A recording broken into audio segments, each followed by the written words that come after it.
Introduction to wireless networking. If you've taken a look at wireless network products at your local computer store, or you've done a little bit of research on the internet, you've probably seen a wide range of different features and options. Well, in this module, we're going to learn about the alphabet soup of wireless standards and learn the differences between 802.11a, B, and G. And once we've learned the differences between the wireless network standards and sorted that all out, we'll learn about the different wireless network configurations that we can arrange a wireless network in. So without any further ado, let's get started and sort out the differences between our wireless network standards. And to do that, we're going to bring up another whiteboard. The grandfather, if you will, of the wireless network standards is, and what's really popularized wireless networks in general, is 802.11b. Some of the benefits of 802.11b equipment is that it's very common and relatively inexpensive. And that, as a result, that's really helped to popularize wireless networks in general, to the point where we'll find wireless networks at Starbucks, at McDonald's, at bookstores, at hotels, and at airports all over the place now. Wireless networks communicate with computers on the wireless network using radio waves. And 802.b uses the 2.4 gigahertz frequency to communicate data or to transmit data throughout the wireless network. And the reason why I point that out is that this is a very common frequency used by other electronic devices, and as a result there might be some interference between your home or your home office or small office wireless network and devices such as cordless phones, microwaves, or even baby monitors. We'll learn some tips on how to deal with those issues in our troubleshooting module. The maximum data transmission rate for wireless equipment using 802.11b is only 11 megabits per second, which is pretty good for basic tasks such as checking email. However, if you need to start sending large files within a wireless network, maybe large pictures or videos or what have you, 11 megabytes can get pretty slow pretty quickly, if you will. Another benefit of using 802.11b equipment is that it has a relatively good indoor range of about up to 150 feet, meaning that your computer configured with a wireless network adapter should be able to connect to a wireless access point all the way 150 feet away from you. Now, this range that I have here will vary from manufacturer to manufacturer, and the effective range will also differ depending on the interference between your computer and the wireless access point. For example, the more walls between your computer and the wireless access point, the less range that you'll probably have. Additionally, the data transmission rates will decrease the further your computer is from your wireless access point. However, one of the big disadvantages of the standard is its weak security features. And this is one of the main reasons why a lot of companies haven't introduced wireless networks into their network yet. We'll learn all about the different wireless security features that are available with the different standards in our wireless security module. So those are the key features of 802.11b wireless equipment, and you'll be able to find a lot of this equipment very inexpensively at a lot of computer stores compared to the new wireless equipment. I personally would not recommend that you use 802.11b equipment if you're buying new equipment right now due to its weak security, especially if you're in an urban area where your neighbors are really close to. If you're way out in the country and your next neighbor is maybe a mile away or something like that, I wouldn't worry about it, and you want to save a little bit of money, sure, go with 802.11b. However, do note though, if you go with 802.11b, you'll have weak security. Our next wireless standard was an answer to the cry for more speed. Can I have this wireless network a little faster, please?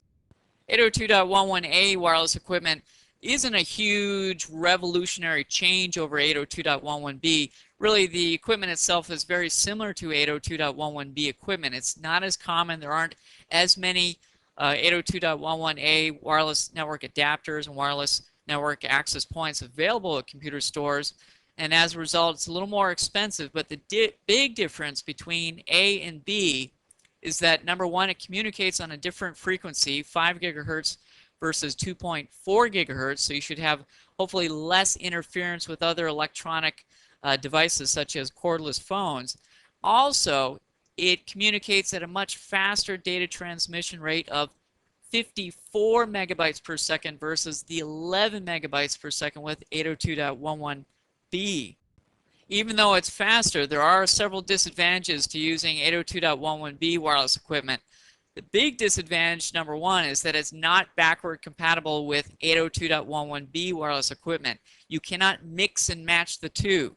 What I mean by that is that you can't have a 802.11a wireless access point with 802.11b wireless network adapters and vice versa. They won't talk to each other. So if you want to go with 802.11a, it's my way or the highway. You have to have all 802.11a equipment. So for people who started out with 802.11b equipment and just want to get a little bit of a faster speed bump, it's not going to happen. Also, a big difference between 802.11b equipment is that the maximum range, the distance from your wireless network computer to the wireless access point, is only 75 feet compared to 150 feet with 802.11b equipment. Also, this standard doesn't introduce any new security features. It still uses wireless equivalent privacy, or WEP for short, which is also used in 802.11b equipment to encrypt data as it's being transmitted over a wireless network. The big difference between 802.11a and 802.11b encryption is that in 802.11b we can encrypt data with 128-bit WEP encryption, whereas in A we can encrypt data with 152-bit encryption, which is a slight improvement, but the encryption method itself is flawed to begin with, so it really doesn't provide any higher degree of security. So 802.11a wireless equipment really is all about a speed improvement, but it loses ground in a couple of areas. In contrast, our next wireless standard, which is 802.11g, gains ground in a couple of areas. So as you can imagine, 802.11a equipment really did not take off, but what is really starting to take off is 802.11g wireless equipment. It's still a little more expensive than B or A equipment, but the prices are coming down very quickly because it's proven to be very popular. It communicates on the same radio frequency as 802.11b equipment. One of the big advantages, though, of using this is, number one, it is faster than 802.11b, the maximum data transmission rate of 54 megabytes, but it is also backward compatible with 802.11b equipment. That means that we can mix and match 802.11b with G equipment. So that means you can go out and buy an 802.11g wireless router or wireless access point and still use your 802.11b wireless network adapters. However, those adapters, the 802.11b adapters, won't be able to communicate up to 54 megabytes. They're limited to their maximum data transmission rate of 11 megabytes. So the backward compatibility also allows you to upgrade your 802.11b adapters, your wireless network adapters, as you have the money and the time and the energy to do so, instead of having to start from scratch and get rid of all your 802.11b equipment and having to replace everything with 802.11g. So right off the bat, nice feature right there is the backward compatibility, great speed. We've got about the same range as 802.11b with 150 feet, but one of the big features of 802.11g is its improved security over 802.11b and A equipment. 802.11g wireless equipment support a new wireless security specification called Wi-Fi Protected Access, or WPA for short.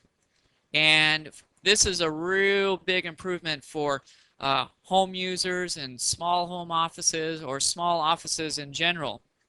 And we'll learn all about WPA in the wireless security module, and we'll learn how to implement WPA in the configure wireless router module. So the key features of 802.11g is its backward compatibility, its speed, and its improved security.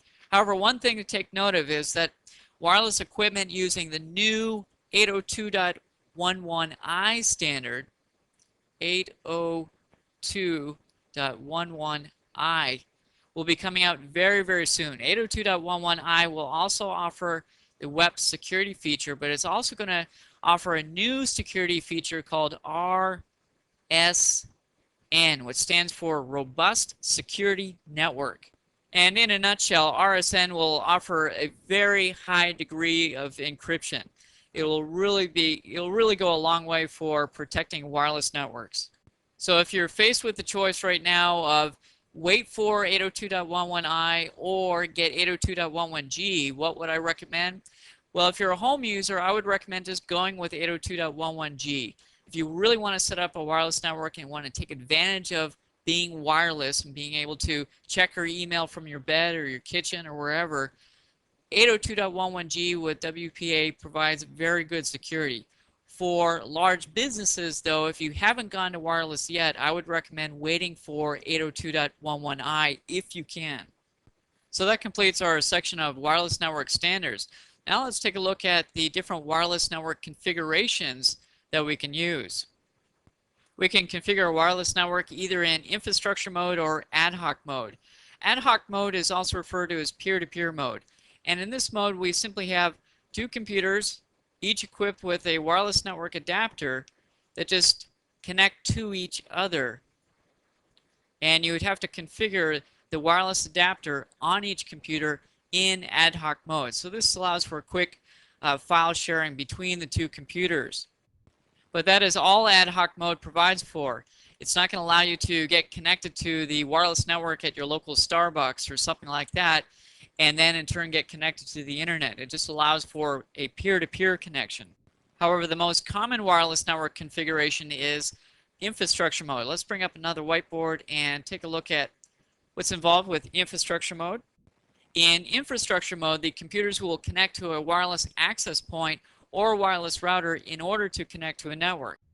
The wireless access points or routers in turn will be connected to the wired network, which can be a hub, or in the case of a wireless router, it will be connected to your cable or your DSL modem. As I said before, wireless networks transmit data by using radio frequencies. So you can kind of think of the wireless access point or router as a radio station. With a radio station, we need to know the radio station number. Maybe it's FM 105, 105.5 in order to connect to it, or you're just going through the dial, you're just putting the radio on scan to try to pick up a radio station. Well, wireless access points and routers use something called a service set identifier, or SSID for short. And this is used to distinguish the different wireless networks from one another, kind of like the different radio stations. So the SSID is basically the name of the wireless network, and you'll need to know the SSID in order to connect to the wireless network. So the way this works is, let's say this is going to be our wireless access router. The wireless access router will be connected to our cable or DSL modem, and that in turn is connected out here to the internet. And we want our laptop computer or desktop computer to get connected to the wireless access point so we can in turn get connected to the internet. So in a real basic configuration, in order for your wireless laptop or desktop computer to get connected to your access point, you'll have to configure your wireless network adapter with the SSID on your wireless access point. So let's say, for example, you've got a Linksys wireless access point or router. Its default SSID is called Linksys. So that means you're going to configure your laptop or your desktop with the SSID of Linksys as well, so you can tune into this station, which is your wireless access point or your router. So again, the SSID is just a means of identifying the wireless network. It is the name of the wireless network, and in order to connect to a wireless network, you need to know the name of it. We'll learn more about the SSID in the wireless security module, and we'll learn how to configure SSID options in the configure wireless router module. And with that, that brings us to the end of this module. Let's do a quick recap of what we've learned here. In this module, we learned the differences between 802.11b, A, and G wireless standards, and we learned that 802.11g wireless equipment is fast, backward compatible, and more secure than 802.11b or A. And we also learned that we can configure our wireless network either in ad hoc mode, which is just a peer-to-peer environment, or in an infrastructure mode, which requires that we have at least one wireless access point or a wireless router, and that we need to know the SSID of our wireless access point or router in order to connect to our wireless network. And with that, I'd like to thank you for viewing this module.